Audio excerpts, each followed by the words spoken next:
Well, as we were just saying, it has been a very cold and snowy December, welcomed, of course, by people who like to get outside, ski, snowmobile, and snowshoe.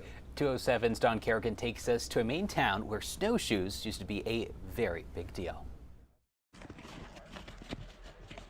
Ask most Mainers about snowshoes, and they'll probably think of these, metal and plastic, made someplace else. But there was a time not that long ago when snowshoes were made here and made of wood. There may not be many people who still use old wooden snowshoes like I do. I needed to get these fixed. They were built here in the town of Norway many years ago.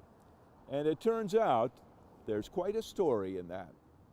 The snowshoe capital of America. Yes, the snowshoe capital of America. It's a title the town of Norway gave itself in the first half of the last century and is still honored here at the Norway Historical Society. It began with a fiddle player named Millie Dunham in the late 1800s. His clever fingers, it turned out, could also make a mean snowshoe. He was a farmer and he would make snowshoes in the winter for extra money. And evidently he made exceptional snowshoes because Admiral Peary ordered some for his Arctic or Antarctic trip, and liked them so well he ordered some more. Curator Sue Dennison says people loved his snowshoes. It was a time when many Mainers needed snowshoes to work on the farm, work in the woods, or hunt. So Millie taught his nephew the skill, and Dennison says the nephew then taught a man named Tubbs, who in 1907 started a real snowshoe factory, employing dozens of people in Norway, making hundreds of pairs of snowshoes. They would steam ash wood or whatever kind of wood they used to make the frames so it was flexible, and they would press it around the mold so the wood would dry in that shape. And of course you can see the snowshoe shape here. Tubbs was eventually sold and moved to Vermont. So some former workers started a new company in the same building and called it Snowcraft. In World War II, Snowcraft made snowshoes like these for the Army fighting in Europe. Charles Longley was a local kid back then. They had to increase considerably to meet the government contracts. They made literally tens of thousands of pair of mountain-style snowshoes for the 10th Mountain Division here out of Norway.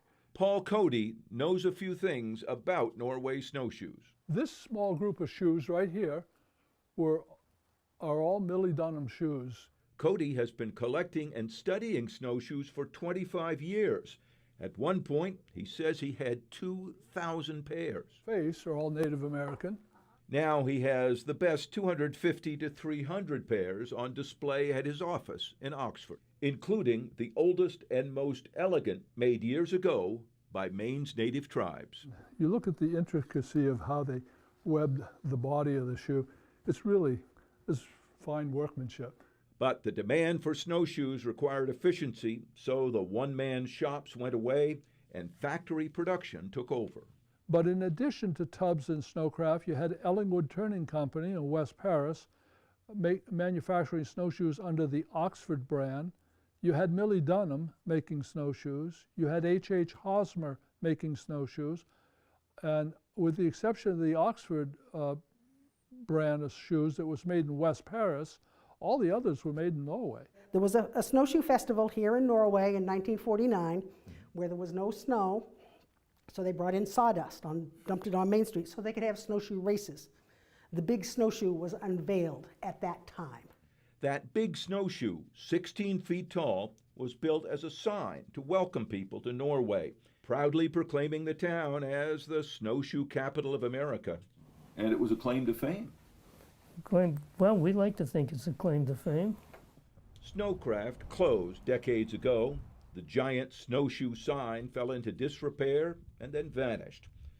Paul Cody has a replica of it on his ceiling.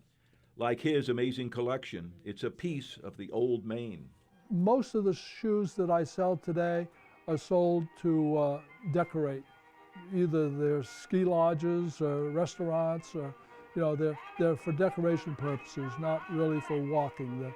Reminders for Norway of what this town used to do. It's the snowshoe capital of America. That's what the sign said. That's quite a distinction. Yeah, it is. It there is. were It was a other big states deal. that made snowshoes? That's correct. You know, for dinky little Norway, Maine, it was a big deal. And it still is. A reminder of the times when a walk in the woods used something made right here. I love that old Maine history. Very cool. That was Don Carrigan reporting. As far as we can tell, there is only one business in Maine still making wooden snowshoes. And nothing looks like the wooden ones. They're beautiful.